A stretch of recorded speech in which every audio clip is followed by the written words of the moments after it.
بسم اللہ الرحمن الرحیم۔ السلام علیکم، میں منیر چاکر آپ کے سامنے ایک چھوٹی سی بات کرنی ہے کہ موسیٰ علیہ السلام کا پتھر کو پکارنا، یہ روایت کے مطابق۔ تو آگے بڑھنے سے پہلے میں آپ سے ریکویسٹ کرتا ہوں کہ آپ میرے چینل کو سبسکرائب کیا کریں اور شیئر کیا کریں، لائک کیا کریں، کمنٹس کیا کریں، تاکہ یہ پیغام آگے پھیلے یہ بے لاگ قسم کا تبصرہ۔ تو آپ میری باتوں کو آپ یاد کیا کریں گے، آپ کو تلخ لگیں گی لیکن آپ میری باتوں کو یاد کریں گے میرے بھائیوں، تو آپ میرے اس آگے پھیلانے میں میرے لیے مدد کریں، آپ حق کی بات کو آگے پھیلانے کے لیے۔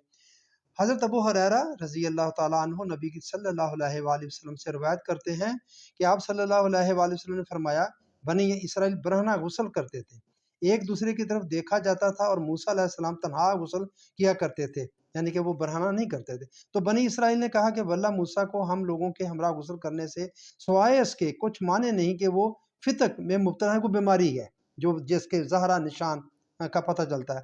ایک دن اتفاق سے موسیٰ علیہ السلام غسل کرنے لگے، یہ غور طلب بات، اور اپنا لباس پتھر پر رکھ دیا، وہ پتھر ان کا لباس لے بھاگا، اور حضرت موسیٰ علیہ السلام بھی اس کے تعاقب میں یہ کہتے ہوئے دوڑے کہ صوبی یا ہجر، اے پتھر میرے کپڑے دے دے، اے پتھر میرے کپڑے دے دے، یہاں تک کہ بنی اسرائیل نے موسیٰ علیہ السلام کی طرف دیکھ لیا اور کہا کہ واللہ موسیٰ کو کچھ بیماری نہیں ہے، اور پتھر ٹھہر گیا وہاں۔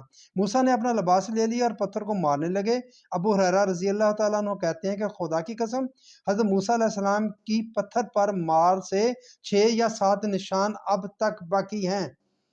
صحیح بخاری حدیث نمبر 273، شائع کردہ مکتبہ رحمانیہ، اردو بازار لاہور۔ یہ غور کرنے کے لیے آپ کو پیش کر رہا ہوں۔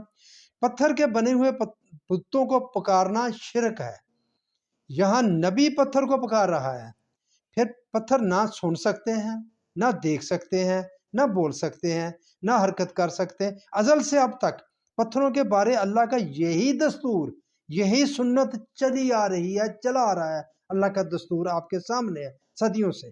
اور آگے میں آیت آپ کے پاس پیش کرتا ہوں، اور تم اللہ کے دستور کو کبھی کہیں بھی اور کسی کے لیے بھی منتقل ہوتا ہوا نہ پاؤ گے۔ یہ فاتر کی آیت نمبر 43 نمبر آیت ہے۔